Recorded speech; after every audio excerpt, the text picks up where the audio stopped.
ജ്യോതിഷ് എന്ന നായകൻ ലീവ് എടുത്ത് സിനിമയ്ക്ക് പോയത് ഇവന്റെ മുതലാളി അറിഞ്ഞു.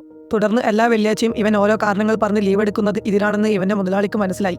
അതുകൊണ്ട് തന്നെ ഇവനെ ജോലിയിൽ നിന്ന് പുറത്താക്കി. പിന്നീട് ഇവൻ വീട്ടിൽ പോയപ്പോൾ ഇവന്റെ പെങ്ങളാകട്ടെ ഇവന്റെ സുഹൃത്തിന്റെ കൂടെ ഒളിച്ചോടുകയും കല്യാണം കഴിക്കുകയും ചെയ്തു. ആ സംഭവത്തോടെ ഇവന്റെ സുഹൃത്തായ ഗണേശിനോട് ഇവൻ മിണ്ടിയില്ല.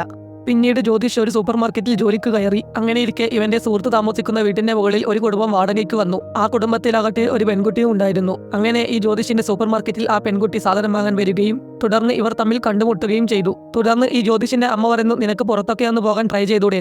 അതുകൊണ്ട് തന്നെ പിറ്റേ ദിവസം ഈ പെൺകുട്ടി ജോലി ചെയ്യുന്ന ഏജൻസിയിലേക്ക് ജ്യോതിഷ് ചെല്ലുന്നു. തുടർന്ന് പുറത്തു പോകാൻ വലിയൊരു എമൗണ്ട് ആകുമെന്നറിഞ്ഞതുകൊണ്ട് ജ്യോതിഷ് അവിടെ നിന്ന് പോകുന്നു. പിന്നീട് പയ്യെ ജ്യോതിഷ് ആ പെൺകുട്ടിയുമായി കൂടുതൽ സംസാരിക്കുകയും കൂടുതൽ അടുക്കുകയും ചെയ്തു. അങ്ങനെ ഒരു ദിവസം ആ പെൺകുട്ടി ജ്യോതിഷിനോട് തന്റെ ഇഷ്ടം തുറന്നു പറയുകയും അവർ തമ്മിൽ സെറ്റാകുകയും ചെയ്തു. പിന്നീട് ഫോട്ടോ എടുക്കാൻ സ്റ്റുഡിയോയിൽ ചെന്ന ജ്യോതിഷിനെ കുറച്ച് പയ്യന്മാർ ചേർന്ന് ഷോർട്ട് ഫിലിമിൽ അഭിനയിപ്പിച്ചു. എന്നിട്ട് ആ പയ്യന്മാർ ജ്യോതിഷിന്റെ അഭിനയം സൂപ്പറാണെന്ന് പറയുകയും ചെയ്തു. പിന്നീട് ആ പയ്യൻ ജ്യോതിഷിനോട് ഒരു ഓഡീഷനെ പറ്റി പറയുകയും ജ്യോതിഷ് അവിടെ ചെല്ലുകയും ചെയ്തു. പിന്നീട് ജ്യോതിഷ് ഓഡീഷന് സെലക്ട് ആകുകയും ചെയ്തു. ഓഡീഷന് സെലക്ട് ആയ ജ്യോതിഷ് നേരെ അഭിനയിക്കാൻ സെറ്റിൽ ചെല്ലുന്നു. പക്ഷേ സെറ്റിൽ വെച്ചാകട്ടെ അവന്റെ മുഖത്തെ പാടുകൾ കണ്ട് അസിസ്റ്റന്റ് ഡയറക്ടറും ക്യാമറാമാനും അവനെ കുറെ കളിയാക്കുകയും വഴക്ക് പറയുകയും ചെയ്തു. എന്നിട്ട് മുൻപിലുണ്ടായിരുന്ന ജ്യോതിഷിനെ പിടിച്ച് പിറകിലാക്കുകയും ചെയ്തു. ഈ കാര്യങ്ങൾ കൊണ്ട് തന്നെ ജ്യോതിഷ് ഇനി ഓഡീഷനൊന്നും പോകില്ല എന്ന് തീരുമാനിച്ചു.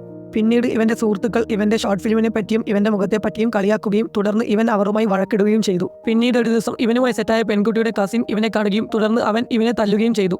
കാരണം ആ പെൺകുട്ടിയുടെ കസിന് അവളെ ഇഷ്ടമാണ്. അതുകൊണ്ട് തന്നെ ജ്യോതിഷിനെ കുറെ തല്ലി. പക്ഷേ ഈ ജ്യോതിഷിന്റെ കൂട്ടുകാരാകട്ടെ അവനെ ഏറുപന്ത് കൊണ്ട് എറിയുകയും ബോധം കെടുത്തുകയും ചെയ്തു. അതുകൊണ്ട് തന്നെ ജ്യോതിഷും കൂട്ടുകാരും ഒന്നിക്കുകയും ചെയ്തു. ഓഡീഷന് പോകില്ല എന്ന് തീരുമാനിച്ച ജ്യോതിഷിനെ പിന്നെയും ഒരു ഓഡീഷനെ വിളിക്കുകയും ജ്യോതിഷ് അവിടെ ചെല്ലുകയും ചെയ്തു. പക്ഷേ അവിടെ വെച്ചാകട്ടെ ആ സിനിമയുടെ പ്രൊഡ്യൂസർ ജ്യോതിഷിനെ കുറെ വഴക്ക് പറയുകയും അഭിനയിക്കാൻ അറിയില്ല എന്ന് പറയുകയും ചെയ്തു. തുടർന്ന് ഇവൻ വീട്ടിൽ ചെല്ലുകയും ഇവന്റെ അമ്മ കുറെ വഴക്ക് പറയുകയും ചെയ്തു. കാരണം ഇവന്റെ അമ്മയ്ക്ക് ഇവൻ ഓഡീഷന് പോകുന്നതും സിനിമയിൽ അഭിനയിക്കുന്നതിലും ഒട്ടും താല്പര്യമില്ലായിരുന്നു. പിന്നീട് ഇവൻ വീട്ടുകാരുമായി വഴക്കിട്ട് ഇറങ്ങിപ്പോയി. എന്നിട്ട് പിറ്റേ ദിവസമാണ് ഇവന്റെ കാമുകി ഇവനെ വീട്ടിലേക്ക് കൂട്ടിക്കൊണ്ടുവന്നത്.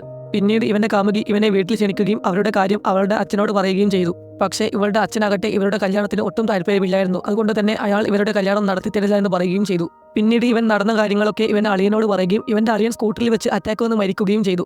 അവന്റെ അളിയന്റെ മരണത്തോടുകൂടി ഇവന്റെ അളിയന്റെ ഓട്ടോ ഓടിച്ചാണ് ജീവിക്കുന്നത്. പിന്നീട് ഇവനെ മുമ്പ് ഓഡീഷന് വിളിച്ച ഒരു ഡയറക്ടർ ഇവനെ കാണുകയും അയാൾ ഇവനോട് മറ്റൊരു ഓഡീഷന് വരാൻ പറയുകയും ചെയ്തു. എന്നിട്ട് ഇവൻ ആ ഓഡീഷന് ചെല്ലുകയും അവിടെ ആകട്ടെ ഇവനെ പണ്ട് കളിയാക്കിയ അസിസ്റ്റന്റ് ഡയറക്ടറും ഉണ്ടായിരുന്നു.